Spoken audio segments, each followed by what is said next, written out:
Hey everyone, I'm back. Sorry that took so long. I was working on a brand new video until I received a comment 3 months ago by the now deleted YouTube channel, Tectonic Fever. They said, good video, but honestly though, these are just useless information in my opinion. Well, Tectonic Fever, whoever you are, you just gave me a great idea. Today, this video will be about 10 minutes of useless information about Windows. Let's start. Windows was originally going to be called Interface Manager. In order to install Windows 1.0, 2.0, 3.0, and 3.1x, you need to install MS-DOS first. 256 color VGA graphics was first supported by Windows 2.0. alongside with expanded memory support. The accessibility feature Sticky Keys was first introduced to Windows 95. To turn on Sticky Keys, enable Sticky Keys in Accessibility Properties and click OK. On Windows 95, 98, 98 SE, and Millennium, having any accessibility prompts open, you cannot interact with any windows behind it, nor click the Start button. On some machines, most notably virtual machines, during the second phase of Windows 95 setup, the CD-ROM driver won't load unless you install the MSCDEX prior to setup. AutoExec.bat was formerly used to load programs when MS-DOS starts up. Its functionalities were removed on Windows Millennium. Pressing the Escape key while Windows 95 boots up hides the loading screen. To easily log in without a password on Windows 9X systems, just click Cancel. If you have a non-upgrade copy of Windows 9X but wanted to upgrade, just rename win.com in the Windows directory and Windows is fooled that you are doing a clean installation. This is the Musica sound scheme. When a program crashes in Windows NT 4, Dr. Watson will come up and tell you that the application has stopped responding. Dr. Watson is an application debugger on Windows NT 4. Dr. Watson's file name is drwtsn32.exe. On Windows NT 4 and Windows 2000, you cannot close Log File Viewer from Dr. Watson for some reason. Ending lsass.exe on Windows XP would cause system and file associated permissions to be lost, but it's possible to abort the shutdown. Now you have a very unsafe and unstable environment until you restart your computer. On Windows XP, attempting to run lsass.exe after intentionally killing its process will cause a system error. Closing the dialog box will immediately reboot the system. You can force Windows NT 4, Windows 2000, and Windows XP to run at 640 by 480 resolution by adding /base video in the boot.ini file. Starting with Windows 98, a feature called Web Folders can be turned off under Folder Options. Active Desktop, a feature to add web pages on your desktop, existed from the Windows Desktop update on Windows 95 through Windows XP.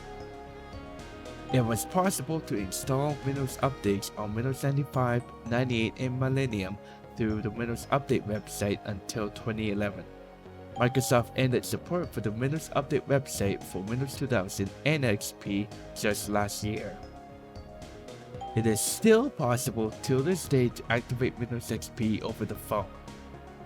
On Windows XP Professional Edition, Service Pack 3, Notepad.exe's file size is 67.5 kilobytes. Windows 2000 was the final operating system to use built on NT technology branding. The first native 32-bit version of Windows was Windows NT 3.1, released on July 27, 1993. The Microsoft Critical Update Notification utility on Windows 98 was originally named Critical Update Notification Tool. It was renamed due to an obvious reason. You can reset Windows Task Manager by holding down the Ctrl, Alt, and Shift key while opening Task Manager from the taskbar. The startup folder in Windows is used for programs to start automatically when you log in. The Windows Security Center program came with Windows XP Service Pack 2. Its purpose was to tell the end user about the system's security status. Can you believe it? When Windows XP first came out, it shipped with its firewall disabled by default.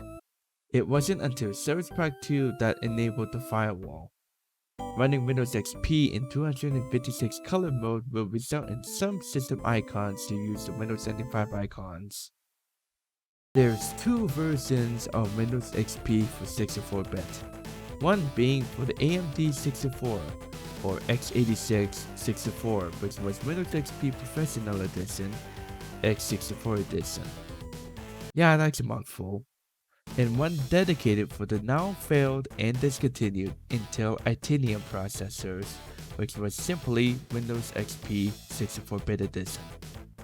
Windows Vista came with 6 different flavors: Starter, Home Basic, Home Premium, Business, Enterprise, and Ultimate.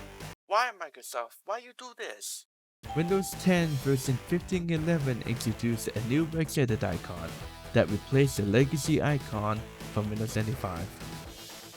The offline web pages folder icon looked like this. The X-Key local machine registry is located at Windows System32 config, and the registry file name is system. You cannot interact with any Windows nor click the start button if you have the closed program window open on Windows 9X systems. Dragging a wireframe window on Windows 9X will stop other windows from rendering, but on Windows NT, other windows will continue rendering. From Windows 1.0 through Windows 98 2nd Edition, Win.com is needed to start Windows. Windows Millennium doesn't need Win.com to start, and so does for any Windows NT systems. To get rid of this stupid welcome screen on Windows XP, simply press Ctrl-Alt-Delete twice. Fast user switching on Windows XP requires the welcome screen to be enabled, as well with offline files being disabled for some reason. Pressing Ctrl-Alt-Delete on Windows XP usually opens Task Manager by default, but disabling the welcome screen displays Windows Security instead. Microsoft Plus was first announced on January 31st, 1994 under the codename Frosting. This is how much space I have left on my Windows XP virtual machine.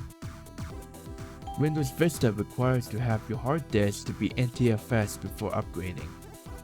Installing Windows XP on FAT32 is possible, but without file and folder permissions, any user account, regardless of administrative rights, can easily modify system files. The user account control for Windows Vista only have one option: turning it off or on.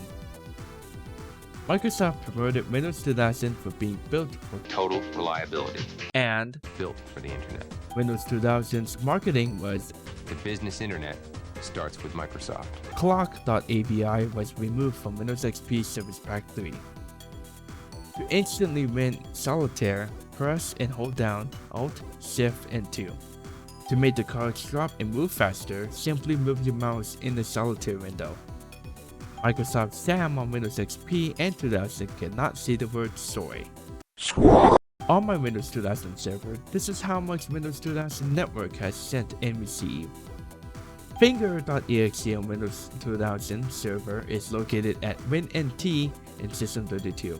Also, its file size is 9.76 kilobytes and exactly 12 kilobytes on disk. If you have Active Desktop enabled and Internet Explorer or Explorer.exe pressed multiple times, you're greeted with this lovely screen. Ending the WSC and TFY.exe task on Windows XP will cause that program to restart and have its icon appear on your taskbar again and again. Why would anyone do this? The Windows XP tool program was written in Macromedia Flash 5.0.